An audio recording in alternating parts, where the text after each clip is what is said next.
When I grow up, I'd like to find out all about the moon and all that.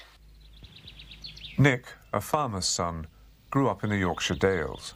And I said I was interested in physics and chemistry. Well, I'm not going to do that here. At 14, he was away at boarding school, and at 21, reading physics at Oxford. So what career are you going to pursue? It depends whether I'll be good enough to do what I want to really do. I would like, if I can, to do research. The gas in these experiments is at a temperature comparable with that of the sun, whereas in a power reactor it would be maybe 10 times the temperature of the sun. And we're trying to induce that gas to fuse. By 28, he had moved to America and was doing research into nuclear fusion at the University of Wisconsin. By 35, he was an associate professor there. The first one is basically saying that the rate of change of crystal momentum, it's ddt of this quantity h bar k, that is equal to the Lorentz force. You know, so if you work out the density in any cell. In addition to now being a full professor, I've been doing some administrative jobs. I've been associate chair of my department, which means I've run the graduate program in my department, which is the electrical engineering department. I've been running admissions and, sort of dealing with student problems and so on for the graduate program. And I've spent the last year and a half writing a couple of books, one about this business of using plasmas to process semiconductors, and there was another one that was about semiconductors. It's called Semiconductor Devices, and it's got a subtitle, A Simulation Approach. Do you have a girlfriend? I don't want to answer that. I don't answer those kind of questions. I thought that one would come up because when I was doing the other one, somebody said, "What do you think about girls?" And I said, "I don't answer questions like that." Is that the reason you're asking it? Yeah, I thought so. The best answer would be to say that I don't answer questions like that, but I mean, it was what I said when I was 7, and it's still the most sensible, but I mean, what about them? Nick was only 17 when I first met him, and I knew he was a nice person. I find him very attractive, and he uses his intelligence in his relationship with me, which is very important. His English-born wife, Jackie, is a professor of journalism at the university. They have an 8-year-old son. Why only one child? Well, there's a couple of reasons. One is that these silly jobs we have demand such an amount of time and such a commitment that it's hard to fit in one. Also, he's such a lively person and he demands such a lot of attention that he makes it hard to find time for another. So I think that's the main reason. So you don't want another one? Oh, yes. No, I would dearly love to have another one, actually. No, don't go away with that impression. No, I absolutely adore children. If I could change the world, I'd change it into a diamond. But I don't really think that I've done anything you can call a great success. I mean, it would seem really ridiculous to any of my friends who watch this if I said, "Christ, aren't I a great success? Look at me." When I first met you, I remember I thought this was very idealistic, but it was rather interesting. When I asked you why you're working on fusion, you said you wanted to save the world. I think that's a bit embarrassing now, but I don't think you'd feel the same way about something that you didn't feel mattered. I always wanted to have an impact, to do something useful that was actually going to benefit people. I had this vision of people in ivory towers being cut off, doing stuff all their lives and having no effect on anybody whatsoever, and that was absolutely not what I wanted to do. And so I chose to go into this fusion business because I thought this would have a huge impact. I'm not expecting to be reported in newspaper headlines anytime soon. That's not the limit of my ambition, but it's just trying to be realistic. I'm just going to have to try and settle for reasonably small victories. They'd like to come out for a holiday in the country when I'd like to have a holiday in the town. Do you get lonely here? You just tend to get stuck into your everyday routine and you don't think about it. But when you call home, then you realize how far away you are. And now it seems acute because both our families are getting older. Even if you think in terms of seeing them once every 2 years. That's not so many You're thinking times. only about 10 times, and that's awful. This year, Nick went back to the Dales to see his family. It's been 5 years since I've been back here. It's changed quite a lot. It's got more touristy and less like a region that's farmed. Every second house seems to be a hotel at the moment. This is all different. Well, it's been rotten for my dad because he's been unable to walk a lot of the time. He's had terrible troubles with his legs. And of course, farming's in miserable shape, so he's retiring and the stock have been sold. Yes, I think he's had a very hard life. I mean, he's had to work enormous hours every day of his life, doing something that ultimately isn't going to work. Do you want to take up farming? No. I'm not interested in it. My youngest brother, the deaf one, if he can't do anything else, he can probably run a farm. If he can't, it's it. But as a last resort... So your brothers won't take over on the farm? Absolutely not, no. Neither of them really wanted to, I don't think. Andrew's a newspaper reporter. He's, I think, about to take a job near York.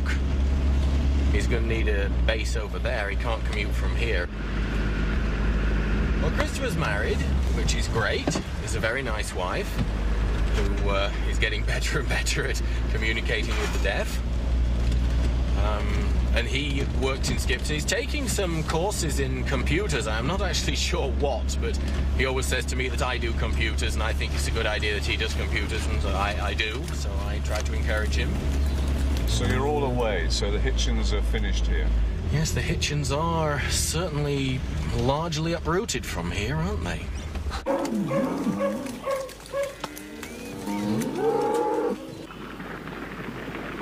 That I'm the only child in the village except for my baby brother. Well, this is Arncliffe School, which is where my brother and I went to school from age 5 to 10. And there's the church where we were all christened and everything, and used to go to harvest festivals and things there. What did you learn here, do you think, that you carried with you? Well, you just look at this place, and it's utterly beautiful, but not beautiful in a sort of pretty, cutesy way. I think of it as being magnificent, but rather grim, really. I sort of feel as if you could look deep somewhere inside me. I feel like there's some of this in there somewhere, and it's rather dour, but just a wonderful. It's very uncompromising, and sometimes it's rather tragic, but, you know, it's makes other places you go seem rather trivial as well. I'm just enormously proud of having come from here, and the people around, you know, the idea of being a Dales person is really terribly important to me. What you see that's so magnificent are the clouds sweeping by all the time, air and cloud and water continually sweeping over you. I mean, there's a poetic side to that. You know, I would be looking at these and thinking now, how does a cloud work? And when you come down to it, what I do when I'm trying to solve equations, it's the same equations that describe clouds and water and air flowing around. So from a scientific point of view, I relate back to this sort of thing.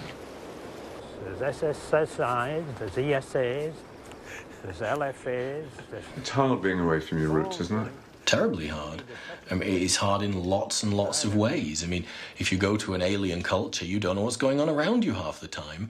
It's really strange to go to a different country. People don't send out the same signals. I could try and... It's frightening. It's frightening. It's very hard to imagine being able to come back here, and I think about it a lot, but I haven't seen the way to do it yet.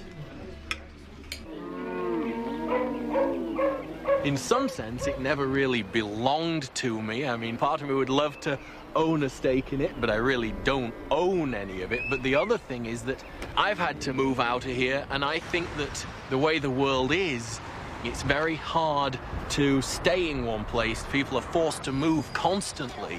The history of this century has a lot of examples where people moved or should have moved, and professionally and in lots of other ways, it's really important that people are always thinking about what's happening around them and how they have to react to it. Beauty's transient, so maybe we can come by here and visit it. But unfortunately, I'm not going to be permitted to be here very much. I don't like the big boys hitting us and a prefect sending us out for nothing. When he was 7, Paul was in care in a children's home in London. Were you happy at the children's home in England? We didn't mind that, really, because we didn't know what was going on, because we were a bit young then. Well, as far as I know, my mother and father they separated originally, I think. They eventually got divorced. I went to the boarding school for 1 year, and then we immigrated to Australia. My father got remarried. Paul settled with his father and stepmother in a suburb of Melbourne. What mark has it left on you, the fact that you were brought up within a bad marriage? The only thing I can say that I think might have come from that is just my lack of confidence and being able to show my feelings, really, I suppose. Do you like to get married, Paul? Tell me why not. I don't like say you had a wife, say you had to eat what they cooked you, and say I don't like greens, well I don't, and say she said you have to eat what you give, so I don't like greens, say she gives me greens, and that's it. I know I prefer to be alone, really. I can't say I don't want to get married, because I think I do. But I want to be happily married, you know, and therefore I want to make sure, I think. What was it that you fell in love with? What is it about him? His helplessness, I suppose. It was the motherly instinct in me to pick him up and cuddle him, and he's also very good looking, I think, but he doesn't agree with me. And in the summer he's got this cute little bum in shorts. I mean, I can tell quite a few stories here, but the one that really irritates me the most is when we have an argument, he says, "That's it, leave me." And I say, "Fine, all right, I will one day."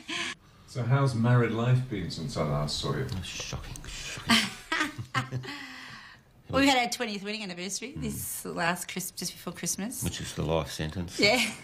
Everyone reckons that we should be out of jail by now. By the time they were 28, Paul and Sue had 2 children, Katie and Robert. When he was 35, he brought his family to London for a holiday to show them where he had started out. When we had Katie, when she was born, he said to me, "Oh, I'm glad I've got a daughter." He said, "When I'm an old man, at least she'll come up and she'll be able to give me a kiss and a cuddle." She was also the shy one of the two, which is probably followed after me a bit.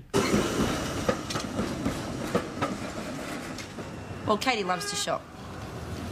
We're starting to learn more of what we share alike, because she's very much like Paul, and she doesn't quite know what she really wants to do just yet. I really love painting and art, and I love music, and she really is taken to that. She seems to have the creative flair.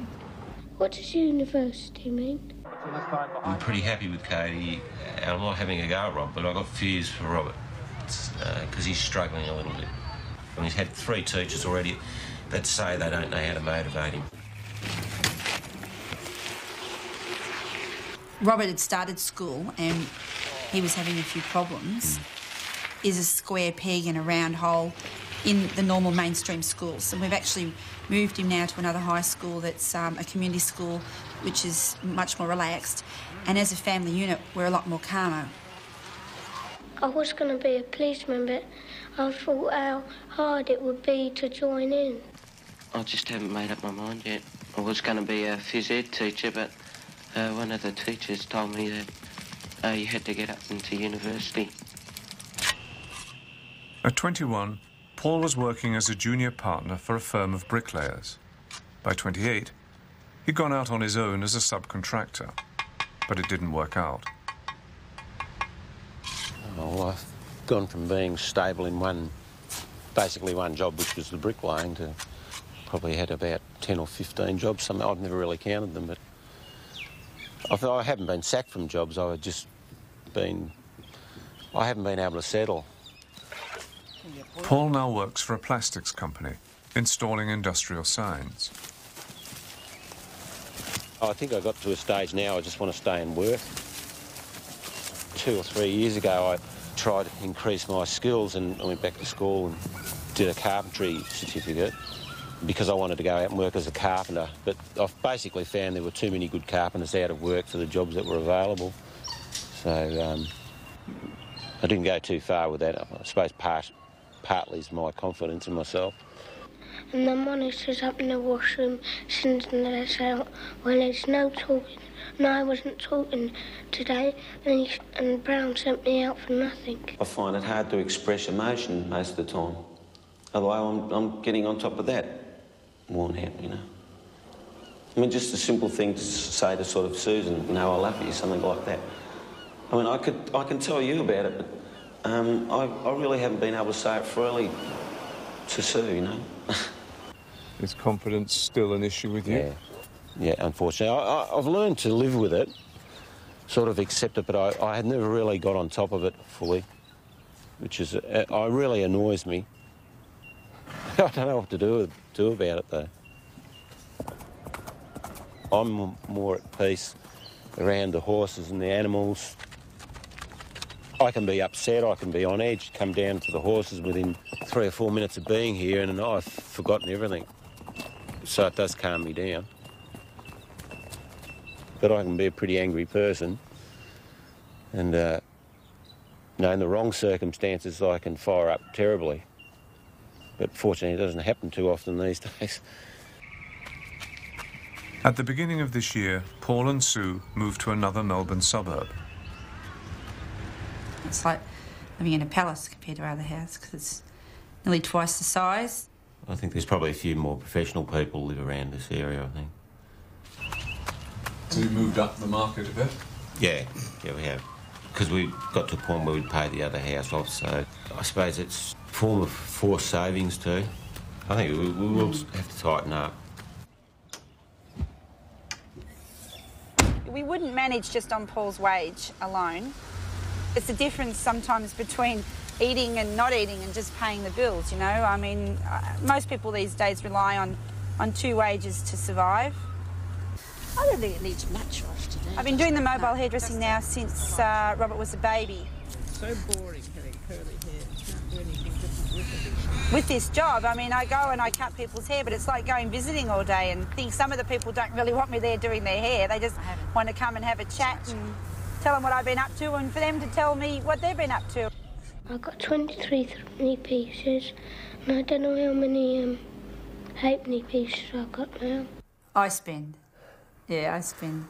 He doesn't save because I don't give him any to save, basically, because, you know, these days you don't get a pay packet. Well, I mean, I get money as I go, but Paul's wages is paid straight into the bank, and it's, you know, it's really no money anymore. You don't see it. It's just goes straight into the bank, and then all your money comes out, and it's just pretend, isn't it? I quite often joke that I think it's absolute myth that I actually get paid at all because I haven't seen any money for some years now. So. In their 20s, Paul and Sue sold up, bought an old van, and travelled across Australia. I think it brought us closer together because, you know, we really got to know each other and we relied on each other so much. When I was younger, I definitely wanted to move out of Melbourne. I would have only needed that encouragement from Sue. If Susan had been exactly the same, we wouldn't be here now. I think as I'm getting older, I'm more nervous about doing that. I still know there's a huge amount of space out there, and I don't know why, but obviously that's important to me. It's just such a beautiful country, right down to even barren land. What's the most fun in life at the moment for the two of you? I'd say Christmas holidays. Yeah, Christmas holidays. Going to the beach together. Yeah. With the kids, you know, because the kids love it. I mean... We had a great summer this year and we had a whole week of great weather. It's what a family should be, and that's why it stands out, I suppose. I mean, I guess I do feel middle-aged, but I'm sort of pretty comfortable with it. I can always remember when I was younger, I always looked forward to getting older. And that even into the, you know, hopefully into the 80s, that even, you know. It's never been something that's really worried me. One of our ambitions was always just to grow old together. That's true, we used to say that. Yeah. I keep telling my children, isn't it nice to be loved? To know that someone loves you. It must be really sad for people out there that have no one, that don't know that they're loved. And each day, you know, sometimes you're coming home and you think, well, they'll all be home. It's nice to just come home. I read the Financial Times. I read the Observer and the Times. What do you like about it? John? Well, I usually look at the headlines and then read about them. About it. What's the point of the programme? It's the point of the programme is to reach a comparison. I don't think it is. Because we're not necessarily typical examples. And I think that's what people seeing the programme might think. Yes. Falsely. I mean, they tend to typecast us. So everything we say, they'll think, oh, that's a typical result of the public school system. Yes. That's one of the troubles with this sort of programme. I don't really think that sort of people like us have, unless we're being seven and being rather funny, have very much to say that's very interesting. Because, I mean, we don't know very much. Well, we didn't know very much when we were 7, but we were still quite funny. Yes. Yes. In ourselves. I agree with John. All we can do is say what we think, and if that's of interest to people, good luck to them. I'm going to Charterhouse. And after that, Trinity Hall, Cambridge.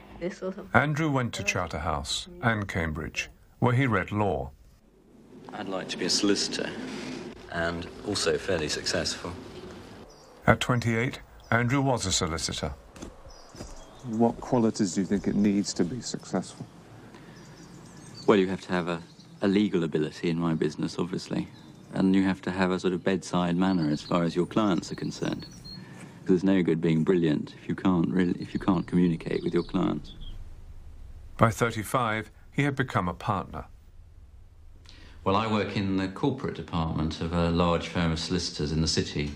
That is, dealing with things like mergers and acquisitions, joint ventures, general corporate advice, putting deals together for clients. I suppose the pace has changed a bit as, you know, with technology, people expect work done much faster than they perhaps did, well, perhaps not so much 7 years ago, but 14 years ago.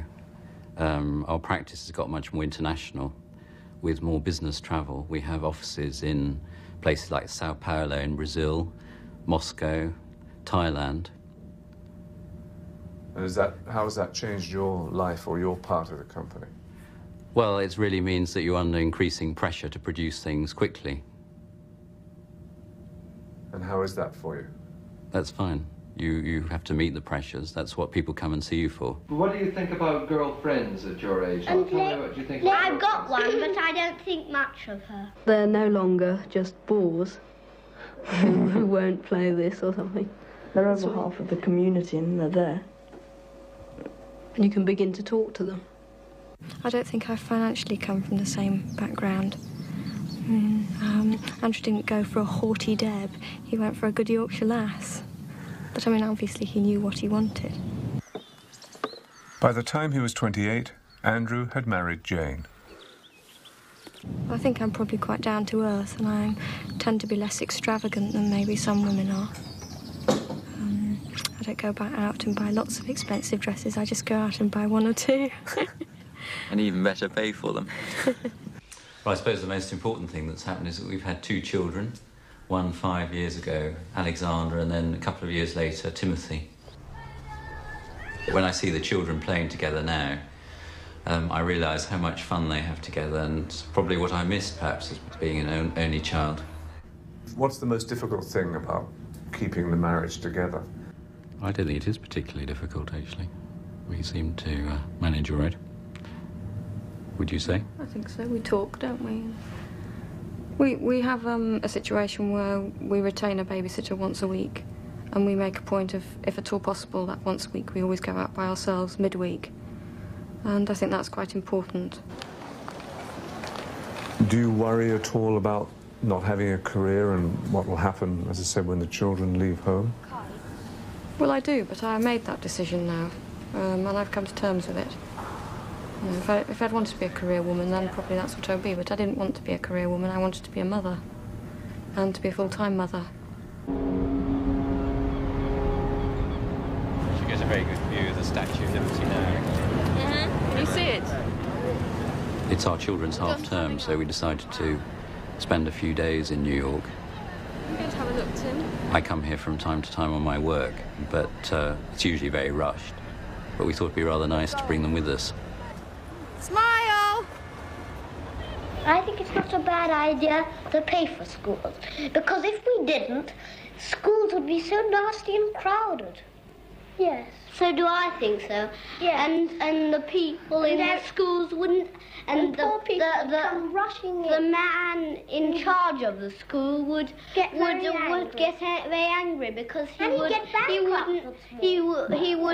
wouldn't be able to pay all the masters if he didn't get any money. Yes. And education is very important. And you can never be sure of leaving your children any worldly goods, but at least you can be sure that once you've given them a good education, that's something that no one can take away.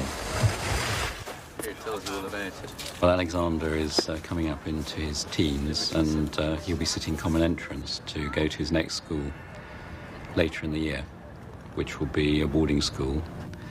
In fact, he's down to go to the same school as I went to. Timothy is continuing where he is now for a while, and perhaps be going through the same procedure. Well, I think boarding makes you feel self-sufficient. And also it teaches you to be away from your parents and to live with people for a long time. It's going to seem very, very strange. But if it's what he wants to do and if it helps him to get where he wants to go, then I'm prepared to only see him every 3 weeks. Once I had a talk to Greville. He was in my house. And I asked Sir if he could put him out of my house because he was always getting minuses. I think it's become much more competitive for children nowadays. I don't really remember much about my early childhood, but I feel that they are under more pressure to perform now.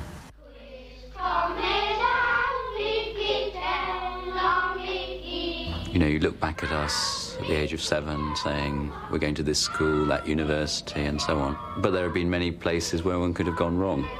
Just because you have the opportunities, it doesn't mean that you're necessarily going to pull through. Where might you have gone wrong, do you think? Well, one could have given up on university. One could have found the pressures of work too much. One could have found the pressures of marriage too much. All sorts of things can go wrong. And what is it in you think that's pulled you through?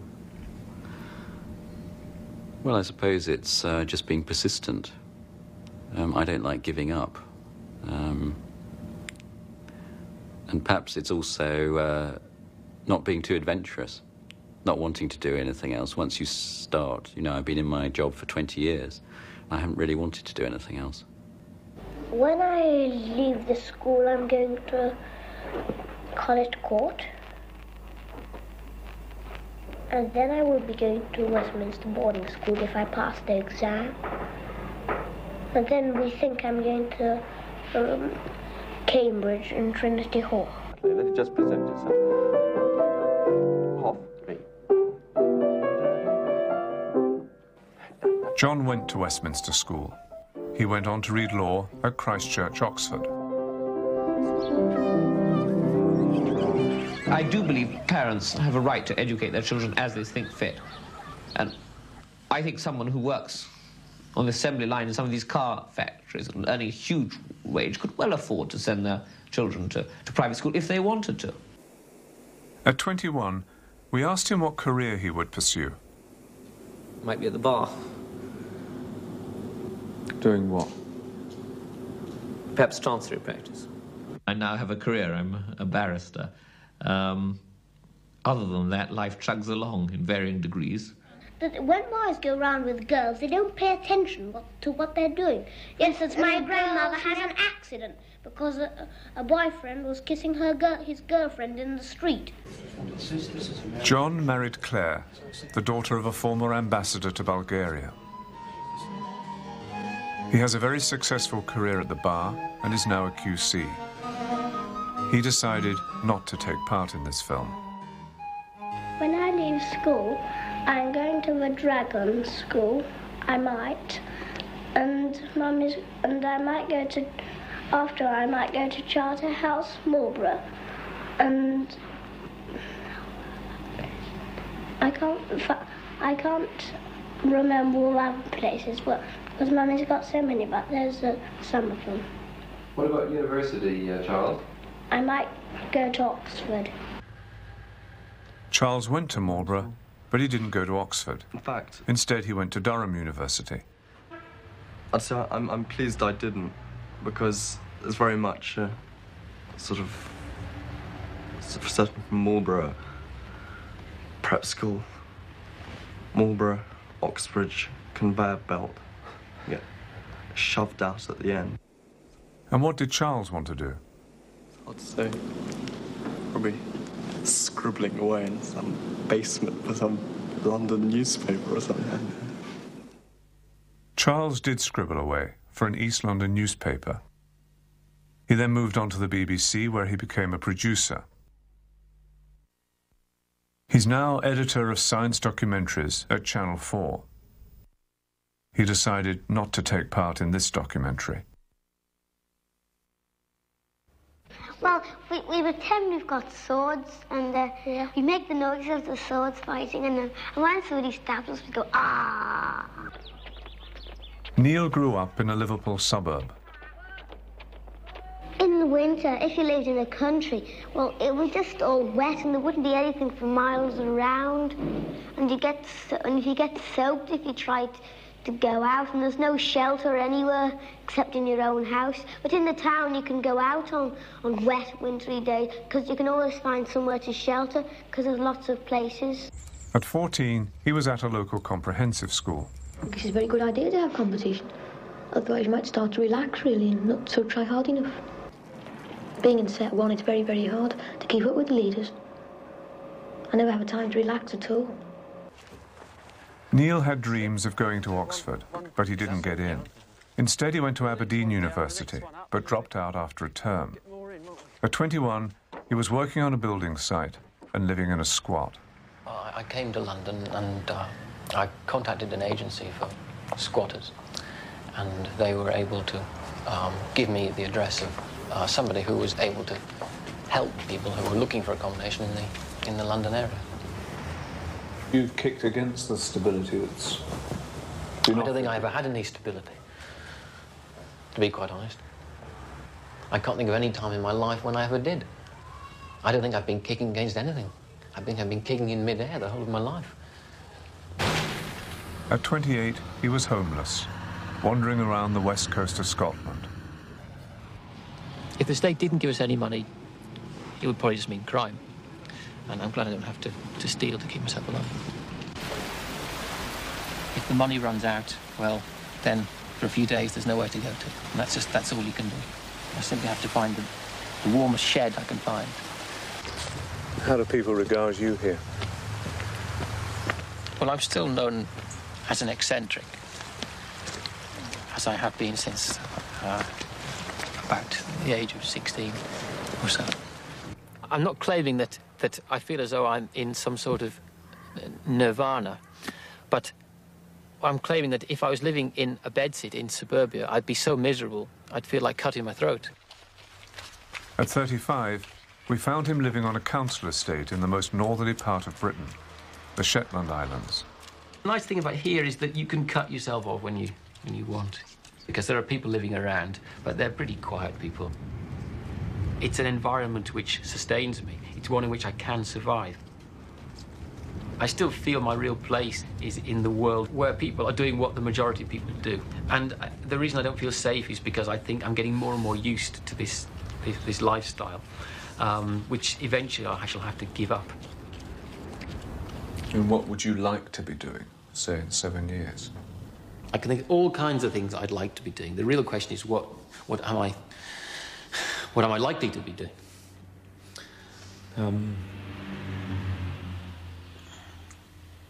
What are you likely to be doing? And that's a horrible question.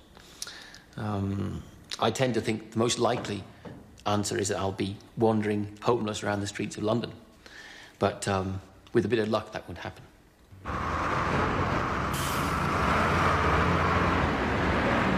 Some of the considerable disadvantages that residents of the Trowbridge Estate area have in comparison with those in other parts of Hackney. First of all, they are geographically isolated. They're separated from most of Hackney by... At 42, he's a Liberal Democrat member of Hackney Council. He was elected 2 years ago. While I was in Shetland, I felt very strongly that I should become involved in politics, simply because I felt I was not achieving anything in the ways I really wanted to. And I could see decisions being made politically by people I felt were not competent to make them and who I felt were not representing the majority of the public. And I felt angry. I thought, in my own small way, I've got to get in there. And I think more people should. I think it's only apathy which leads to bad government at any level.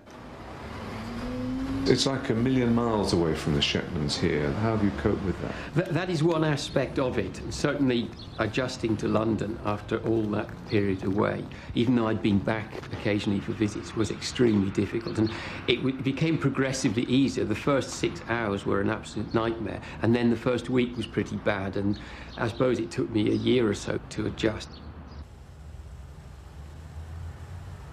I suppose yes, well, I would like to be somebody in a position of importance, and I've always thought this. But I don't think I'm the right sort of person to carry the responsibility for whatever it is. I always thought, well, I'd love to be, possibly even love to be in politics or something like this. The question of long-term sick leave delegation, as you'll be aware, Chair, the Liberal Democrats oppose... Do you have any nerves when you stand up and give speeches or make arguments or defend positions? Yes, of course. And if I didn't, it would be wrong. And the councillor who has no nerves is not doing his job. It becomes slightly easier after the first time. And I'm glad you didn't record my first speech, because most of the chamber walked out. And I determined, like Disraeli, to say something like, well, you're not listening now, but one day you will hear me. But unfortunately, most of the chamber had already walked out, so it was hardly worth saying that. And also, I don't believe that will necessarily be the case. Well, I'm going to take people to the country and sometimes take them to the seaside, and I'll have a big loud speaker in the motor coach and tell them whereabouts we are and what we're going to do and what the name of the road is and all about that. Do the days seem long for you? They can do.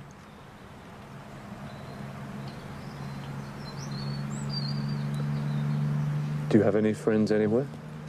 I have some good friends still in England. Father God, we thank you for the love that you showed to us all in creation. We pray that that love may grow and take root wherever Bruce and Penny find themselves from now on. We pray that you will give them both understanding and patience. I think it was after the 28 programme, there was organised a dinner just to say farewell to everybody, really. I don't think the idea was that we would get to know each other and become friends and see each other in the meanwhile. But I think Neil turned up without much notice. I can't really remember. I came down from Scotland, in fact. Okay, right. Yeah. And I don't think anywhere had been arranged for him to stay. I mean, I think there was for all those who'd get, you know, I'm not exactly sure what happened. And I said, oh, well, you can always keep on my spare bed. I think that the time between my moving to London from Shetland and actually finding my own accommodation in London must have been around about 2 months. And all that time I stayed with Bruce. Was that difficult? Not at all. No, he was a model host. Although he did always insist on measuring the amount of bath water there was in the bath. I'm not quite sure why that was. I never actually found out. Yeah, I hope you don't mind me saying this, but you know, like he'd find the fridge a bit noisy, so he'd turn it off. Or if I had to Hoover, he'd walk round the block. Or well, I didn't stay in and shout. No, that's true. That was the thing. No, I accept that I wasn't the model logic in every way. And however, that just only emphasises how patient you actually were. How has Bruce helped you? Well, he's just been a good, loyal friend, and I appreciate what he's done to help me to settle in London and just be someone to talk to when the need has arisen. When I grow up, I want to be an astronaut, but if I can't be an astronaut, I think I'll be a coach driver. This is probably linked up with the fact now that I want to travel. I mean, my thoughts haven't really changed differently, so I definitely wouldn't like to be a coach driver now. I've trained to be a teacher of English as a foreign language, been on a number of training courses. I've done an Open University degree. That was perhaps the longest of all.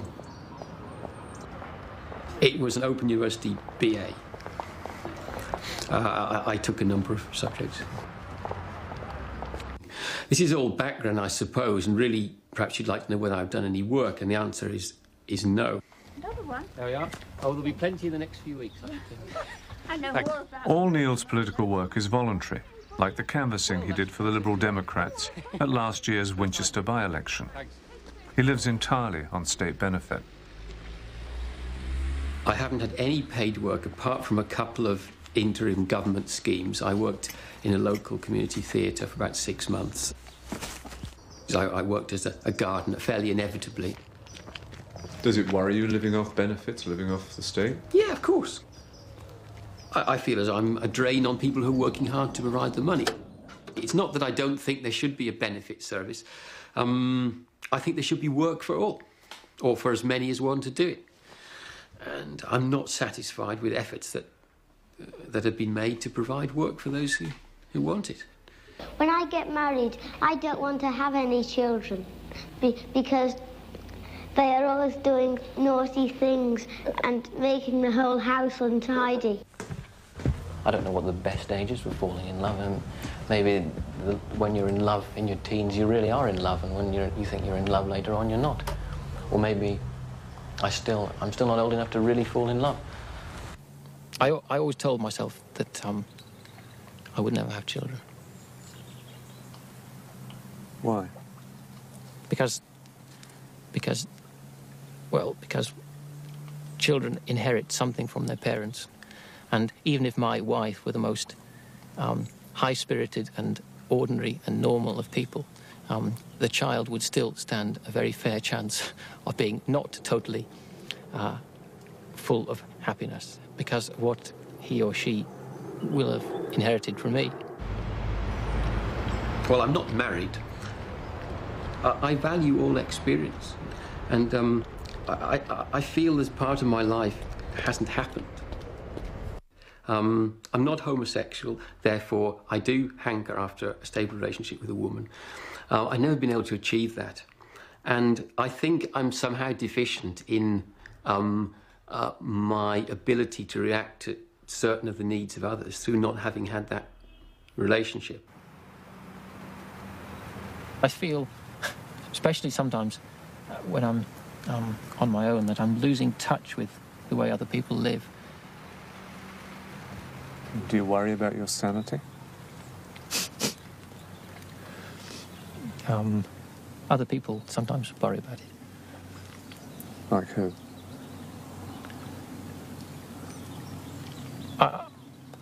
As I said, I sometimes can be found behaving in an erratic fashion. I sometimes get very frustrated, very angry, for no apparent reason, for a reason which won't be apparent to other people around me. Do you ever think you're going mad? Oh, I don't think it, I know it. Well, because we're not allowed to use the word mad. But, you know, I think most people are mad here, really. My health's been a lot better more recently than at other times in my life. Maybe being busy has been part of the cure. And I think my Christian faith has helped me. Can I just say, Neil, many thanks for the prayers. They were really nice. They were thoughtful. I also believe that as my friends who've been so loyal have got to know me better and better, and there's always room for getting to know people better, that they themselves have been able to show support and sympathy in the most appropriate ways. Is this a good time in your life? Yes, probably. I've never been busier and never been in contact with so many people. Now, the one thing I do have to say is, please put all the leaflets right through the letterboxes. Yep. I feel incredibly grateful for the opportunity to do what I'm doing. I'm grateful to the people who elected me. I hope I haven't let them down. I hope I will be re-elected. I mean, that depends upon my performance in the last 2 years. In May, he was re-elected for another term. I don't think there's a councillor in the country who wouldn't like to see themselves as an MP. And yet they say every politician wants to be Prime Minister. But I'm quite happy at the moment doing my council work, trying to serve what I perceive as a very great need in Hackney. Well, I suppose I've done many more things than on previous occasions. But whether I've changed inside, I can't say.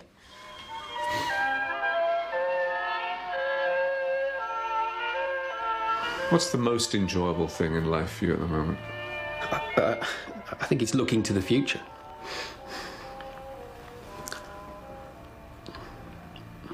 Well, that's a change for the better, isn't it?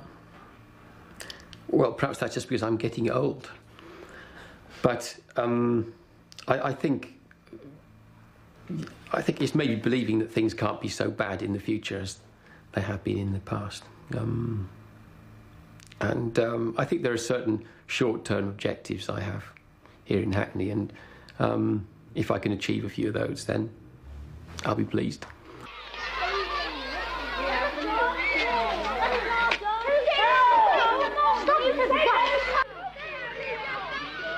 One of the underlying ideas in the film says that England is a kind of class-driven society. Is that true, do you think? People will say, oh no, it doesn't make no difference. You know, he got it on his full merit, you know, probably some have. But there's a lot who fall by the wayside, you know, who get pushed into these jobs, where other people who have been fighting really hard, you know, working overtime in universities and sort of wherever, to try and get to where them kids are. And they've just got it at a drop of a hat because daddy goes to the right club. In the city where I work, there are lots of very successful and well-paid people from all sorts of social classes. And certainly if I was recruiting someone to come and work for me, it's not necessarily something I would take into account. So I think social class distinctions have become less important. I mean, I've met some really interesting people through my work that are of a higher class, and, you know, their lifestyle, they talk to me and they describe things, and, you know, you'll never be a part of that circle, but do you want to be? I think that the English classes police themselves in subtle ways. If you're working class, you're not supposed to want to do anything else, and if you do try to do something else, then the other people around you will point out to you that you're getting out of line. In my day, young people had to know their place, but now they're starting to sort of burst forward, whereas before there would be, you would go that far and you will stop there and you will not go any further. If the money's there, then maybe that would give you the advantage, but I certainly don't think, I mean, it might get you into a better school, it might get you into somebody's law firm, or if the money's there, but I don't know that it's class as such anymore. Nowadays, the only excuse for class is ignorance, if that's an excuse. There's so much worldwide communication and intra-national communication that people should know enough about how others live for this not to need to be the case. But I think it does still exist to a certain extent. And I would love to see it change, but I'm not sure how it can really be done. I think wherever you are, there are a range of opportunities, and they are obviously limited, more limited depending on what from your background. I'm hoping education is one way out. I don't think it's like England exactly, but I think it's definitely a class. Maybe I got the wrong idea what class is, but I think there's definitely an upper class and a lower class here. Yes, there is a society of class. There is the advantaged and the disadvantaged, but even from the advantaged, we have failures. Look what the royal family's born into. They're given all that money, wealth, privilege, but look at them. What a mess. I mean, you know, I wouldn't want to swap any of that for some of theirs. I mean, it's, you know, money, wealth, position doesn't give you happiness or health or anything like that.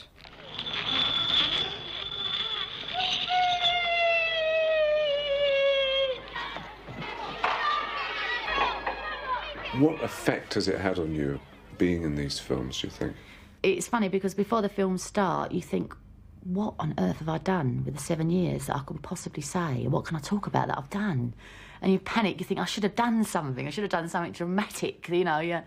I was hoping I'd win the lottery last night so that I could come on and say, yeah. But, you know, life's not like that.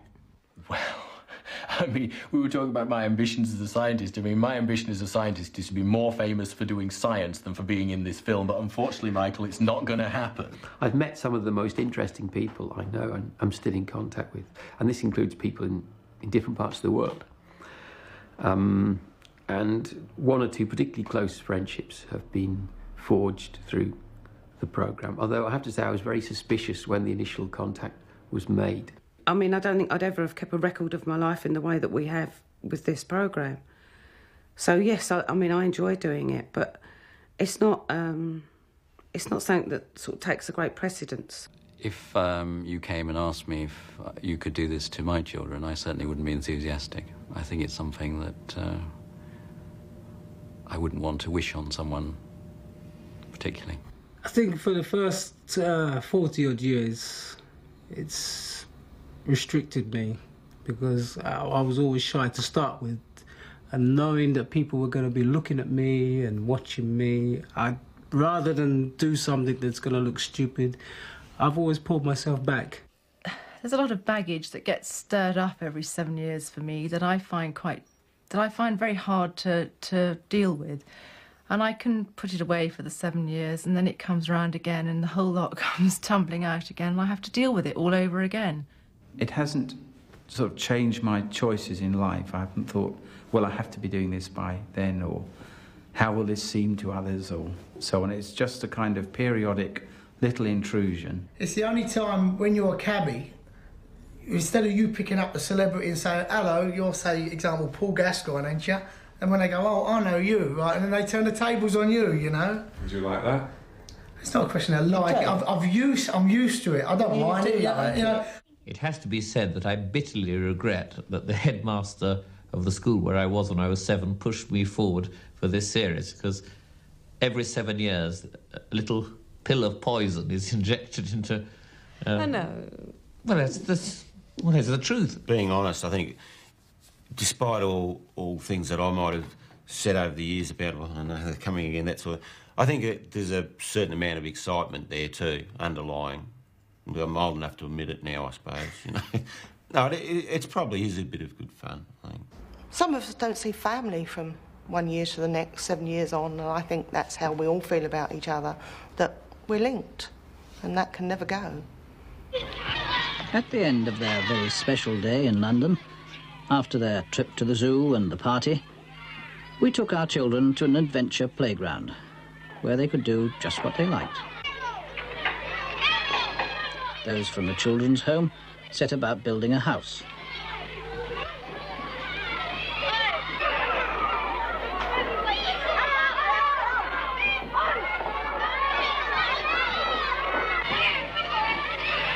There's Nicholas.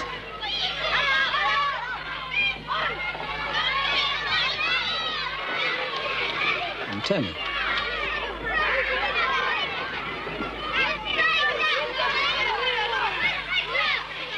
Andrew.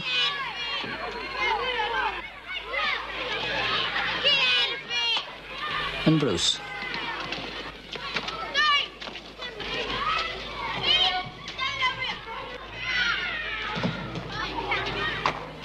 Susie.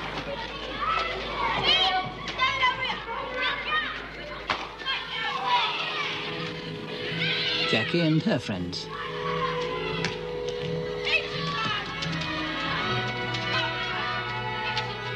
Give me a child until he is 7, and I will give you the man.